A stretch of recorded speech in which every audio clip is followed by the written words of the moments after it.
여러분 안녕하십니까, 진성호입니다.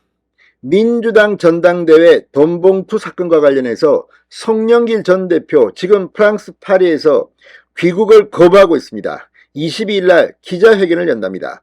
자, 그런데 송영길 전 대표가 지금 돈봉투 사건을 모른다고 발뺌을 하고 있지만 이미 이정건 전 민주당 사무부총장의 녹음 파일 존재를 알고 지난해 해외로 도피한 게 아니냐는 의혹이 제기됐습니다.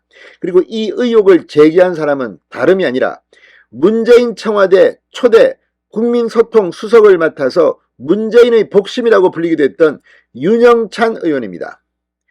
동아일보 기자, 네이버 임원 출신인 윤영찬 의원, 문재인 청와대에서 오랫동안 국민소통 수석을 맡으면서 문재인 전 대통령과 국민과의 가교역할을 했던 사람입니다. 그런데 그 친문 실세였던 윤영찬 의원이, 그리고 이낙연 전 대표의 동아일보 후배로서 친이낙연계의 핵심인 윤영찬 의원이 이 문제를 제기한 겁니다. 실제 송영길 대표가 당선되면서 이재명 대표가 민주당 대통령 후보가 되는데 유리한 고지를 선점한 게 아니냐는 의혹이 지금 제기되고 있습니다. 윤영찬 의원으로서는 정말 땅을 치고 피를 토하고 싶은 심정일 겁니다. 그런데 방금 전 송영길의 해외 도피 의혹을 제기했습니다. 지난해 이걸 알았다는 그런 의혹입니다. 자, 그렇다면 지난해 민주당 대표였던 이재명은 이 보고를 받지 않았을까요? 자, 윤영찬 의원은 어젯밤 CBS 라디오의 이 대폭로를 근거로 이런 이야기를 하고 있습니다. 그런데 이 이정건 전 민주당 사무부총장의 변호사였던 정철성 변호사가 이미 지난해 여의도에, 특히 민주당에 이거 다 보고했다는 겁니다. 그렇다면 이걸 알고 있던 송영길이 프랑스 파리로 도망간 게 아니냐는 의심입니다. 자, 지금 이 문제는 이재명 대표가 책임을 져야 한다는 그런 목소리까지 나올 수 있는 굉장히 중요한 이야기를 윤영찬 의원이 제기했습니다. 진성호의 융단 폭격 시작합니다. 더불어민주당을 융단 폭격합니다. 윤영찬 의원이 방금 전 페이스북에 글을 올리고 어제 모 언론사에서 알린 대로 작년에 이미 언론이 녹취에 대해 송영길 전 대표 측에 문의했고 부인하는 와중에 프랑스로 떠난 것이 사실이라면 그건 역시 충격적인 일이다. 송영길의 해외 도피 의혹을 제기했습니다. 자, 윤영찬 의원은 다수의 인물이 전당대회와 돈봉투에 대해 구체적으로 이야기하는 음성이 공개되었다. 검찰의 기획수사, 야당 탄압이라고 탓할 수 없는 수준이다. 송영길 전 대표는 당을 검찰 수사의 칼날에 버려두고 외국으로 떠났던 거냐고 목소리를 높였습니다. 자, 이재명 대표가 국민께 사과하고 신속한 검찰 수사와 송 전 대표의 입국을 요청한 것은 마땅한 일이다. 그러나 거기서 끝나서는 안 된다. 송 전 대표가 끝내 입국을 거부한다면 당은 선제적으로 송 전 대표에 대해 출당이나 제명 조치를 취해야 한다고 압박했습니다. 자, 이와 관련해서 이 언론은 CBS 라디오입니다. 김규환 CBS 논설위원실장은 어젯밤 CBS 라디오 박정의 한판 승부에 나와 사실 이번 돈봉투 사건은 놀라운 사실이 아니다. 왜냐하면 작년 9월인가 8월인가 이정건 사무부총장 수사가 시작될 때 제가 구용회 위원한테 그랬어요. 야, 이거 송영길 겨냥한 수사라는 이야기가 있다. 자, 그러면서 그 얘기의 근거가 뭐냐면 정철성 변호사다.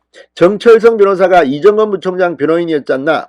박원순 전 시장 변호인이었고, 그런데 이분이 이정건 부총장 변호를 맡으면서 내막을 이미 다 파악을 하면서 민주당 쪽 사람들한테 여의도에서 떠들고 다녔다기보다도 보고를 한 거다. 그러면서 명단, 송영길을 겨냥한다, 이런 얘기들이 이미 다 돌았다고 밝혔습니다. 여러 차례 정철성 변호사가 여의도에서 민주당 이거 가볍게 보면 박살난다, 이런 얘기를 많이 하고 다녔다. 자, 그러면서 진행자가 나돌고 있는 돈봉투 명단 가운데 정철성 버전이 제일 정확하겠네요. 그러면 이라고 하자 김 실장은 그렇다고 봐야죠 라고 답했습니다. 실제로 정 변호사는 이정건 전 부총장에 대한 영장 실질심사가 이루어진 지난해 9월 20일, 9월 30일 페이스북을 통해 만약 이정건 위원장이 구속된다면 민주당에는 피바람이 불 것이라는 사실만은 미리 알려둔다, 이렇게 적었습니다. 이 검찰 수사에서 이정건 위원장은 타깃이 아니라 발판이나 교두보일 뿐이다. 민주당은 이 심각한 상황을 전혀 모르는 모양이다. 무능한 자들이라고 민주당을 비판한 바 있습니다. 그러나 법원은 이정건 전 부총장 구속영장을 발부했고 최근 들어 전당대회 돈봉투 살포 파문으로 비하면서 지금 민주당이 발칵 뒤핀 상태입니다.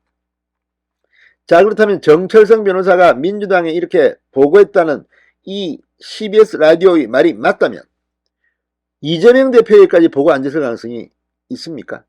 자, 어쨌든 지금 이재명 대표가 하는 걸 보면 송영길과 짜고 치는 고스톱 아니냐는 의심을 하는 사람들이 많습니다. 그만큼 사과하고 검찰에 그냥 퉁치고 이제 침묵을 지키는 것으로 보입니다. 이재명 대표는 그 뒤 이렇다 할 발언을 하지 않고 있습니다. 왜 그럴까요? 이심송심 이재명과 송영길은 통한다. 송영길의 지역구를 물려받고 송영길 덕택에 대통령 후보가 되고 송영길 덕택에 당대표까지 됐다는 이런 의혹이 지금 민주당 내에 있는 것도 사실이고 그래서 친문 친이낙연계는 지금 부글부글 끓고 있습니다.